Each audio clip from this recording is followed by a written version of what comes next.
Hello, magandang tanghali sa inyong lahat ay gagawa tayo ng Spanish sardinas. Ayan, kailangan kasi natin carrots. I-slice muna natin to mga guys. Ayan, ganito lang po gagawin natin ay ating i-slice siya.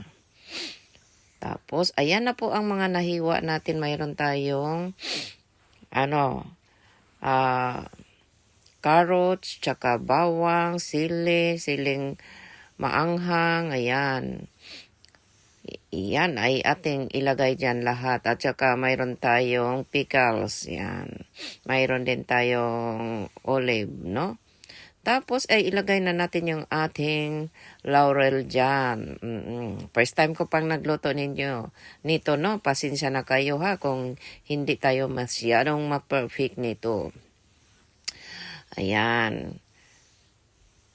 Spanish Sardinas Challenge muna tayo. Ayan. Tapos ilagay natin yung carrots dyan. Ilagay natin, no? Tapos siyempre ang daming mga ingredients na ilagay natin dyan. Tapos, pagkatapos na, ilagay na natin yung ating isda na bangos. Yung milk piece, no? Ayan. Titingnan nyo mga guys. Yun ang ating gagawing luto dyan. Tapos ipaibabaw natin yung ating milk paste.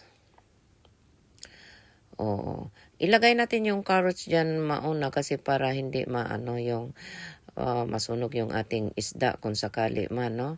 Press cooker ang nilalagyan po natin para malambot talaga, pati buto ay makain talaga po natin.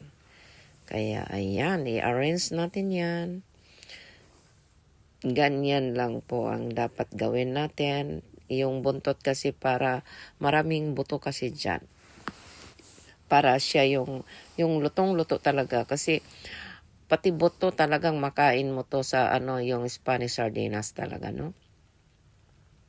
Nakakain kasi ako ng Spanish sardinas, napakalambot ng buto kaya sinubukan ko magluto, guys. Yan. Ang sarap kasi. Pagkatapos yan, ilagay na naman natin yung ibang ingredients. Ayan na, yung olive oil nandyan na nakita nyo na. Pagkatapos ay lagyan natin ng olive oil yan. At saka yung siyempre, yung ayan na. Naluto, hindi nyo na nakita masyado yung kasi mali yung aking pagkuha ng video. Ayan, masyadong malambot na po yan. Ay, subukan natin yan. Siyempre, ay mauna ang titikim ay si Mameta ang mauna ang titikim dyan. Masyadong malambot na po yan. Tingnan nyo.